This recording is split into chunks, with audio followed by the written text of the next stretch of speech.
ইরানে সরকারি নির্দেশে ইন্টারনেট পুরোপুরি বন্ধ করে দিলে আবির্ভূত হয় মার্কিন ধনকুবের ইলন মাস্ক।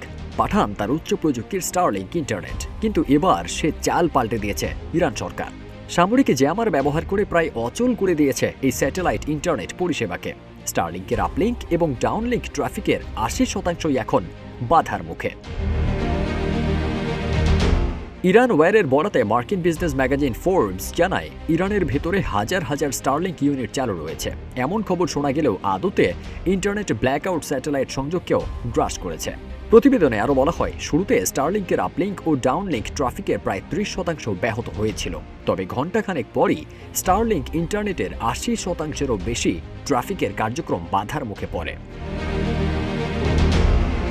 এদিকে টাইমস অব ইসরায়েল জানায়, ইরান সরকার কখনোই স্টারলিংক ব্যবহারের অনুমতি দেয়নি, ফলে দেশটিতে স্টারলিংকের ব্যবহার সম্পূর্ণভাবে অবৈধ। তা সত্ত্বেও মানুষকে এটির ব্যবহার থেকে দমানো যায়নি।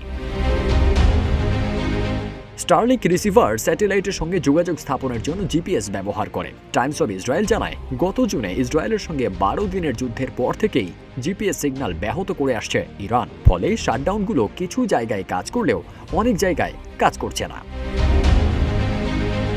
এই জ্যামিংয়ের ফলে তৈরি হয়েছে এক অদ্ভুত পরিস্থিতি, অর্থাৎ কোথাও ইন্টারনেট ধীরে চলছে তো কোথাও আবার ব্ল্যাকআউট।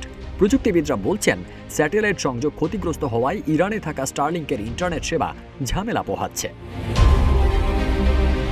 এই ইন্টারনেট বন্ধ রাখার চড়া মূল্য দিতে হচ্ছে ইরানকে। প্রযুক্তি বিশেষজ্ঞদের মতে, শাটডাউনে প্রতি ঘন্টায় ইরান অর্থনীতি থেকে প্রায় $15,60,000 হারিয়ে ফেলছে। অর্থাৎ জনগণের গলা চেপে ধরতে গিয়ে অর্থনীতির গলায় চেপে ধরেছে ইরান।